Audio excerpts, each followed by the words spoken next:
अगर आप अपनी लाइफ में कुछ अचीव करना चाहते हैं या एक सक्सेस के पाथ पर चलना चाहते हैं तो बहुत ज़रूरी है कि आपको अपनी लाइफ में एक एम पता होना चाहिए, एक गोल आपके पास होना चाहिए, या जिस भी रास्ते पर आप चल रहे हैं उसकी डेस्टिनेशन आपको पता होनी चाहिए।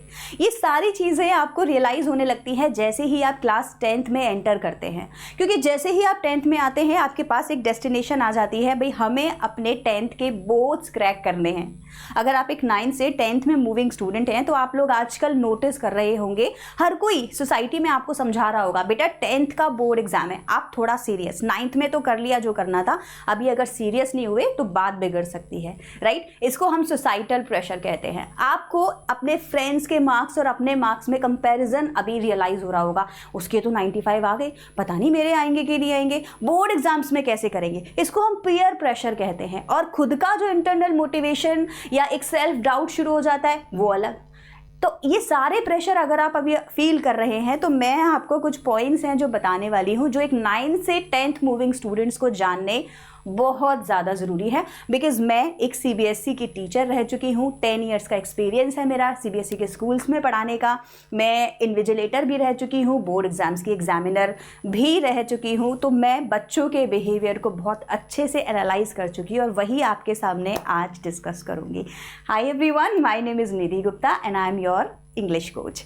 तो जो भी बच्चे अभी 9th में थे और अब 10th में आ रहे हैं, first of all congratulations. 10th board की जो जर्नी है इंग्लिश की, आप मेरे साथ में पूरी तय करने वाले हैं थ्रू आउट दिस ईयर।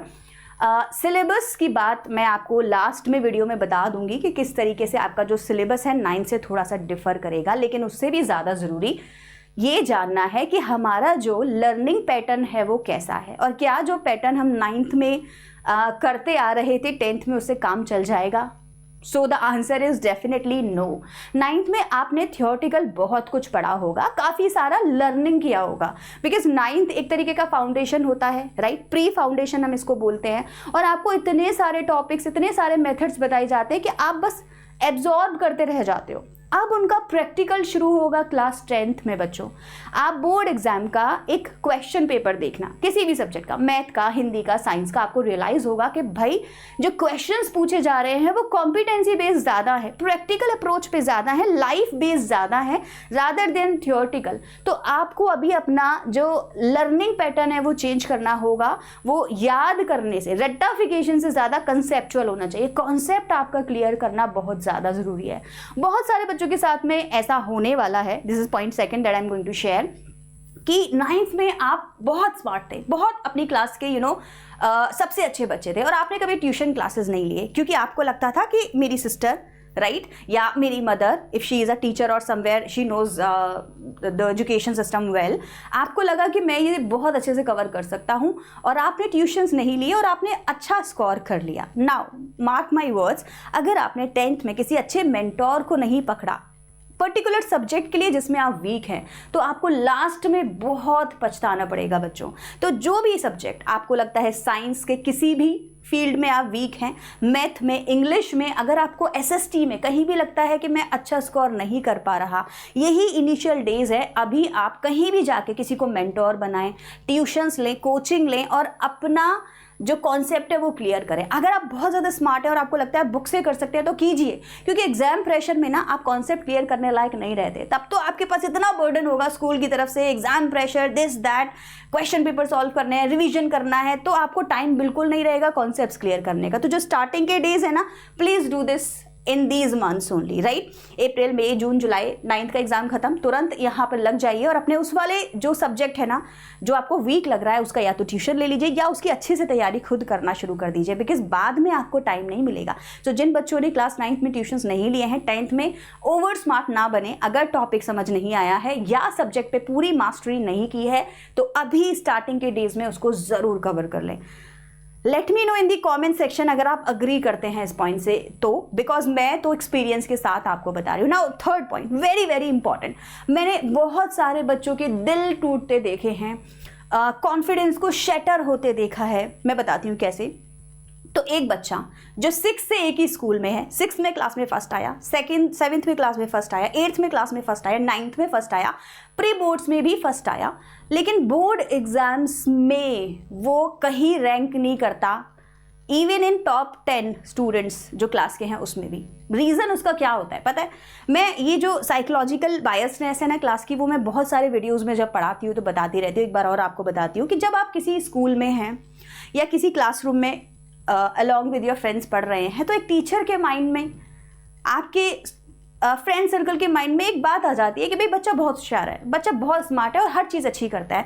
तो आपको एक लेवरेज मिलता है जब आपकी आंसर शीट चेक हो रही होती है, तो आपको लेवरेज मिलता है क्योंकि आप उसी स्कूल के स्टूडेंट हैं और वो टीचर्स आपको 6 से देख रहे हैं।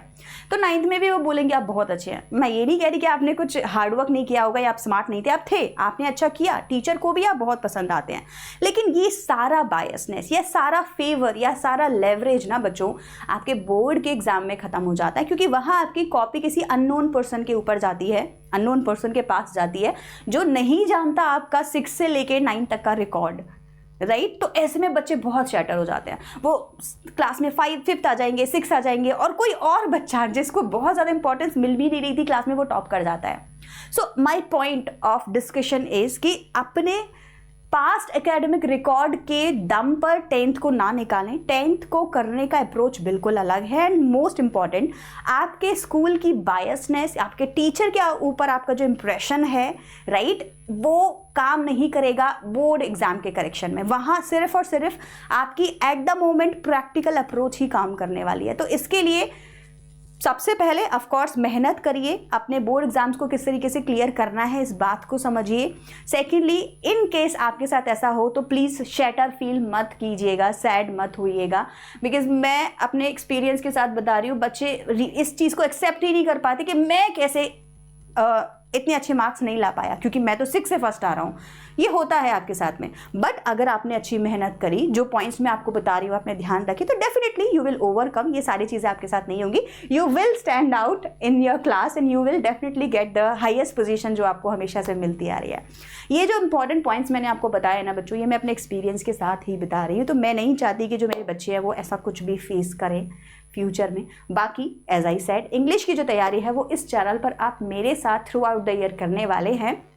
सिलेबस मैं आपको बता रही थी, तो देखो आपका बाकी का सारा सिलेबस ऑलमोस्ट सेम रहता है, ग्रामर का, रीडिंग का एंड राइटिंग का।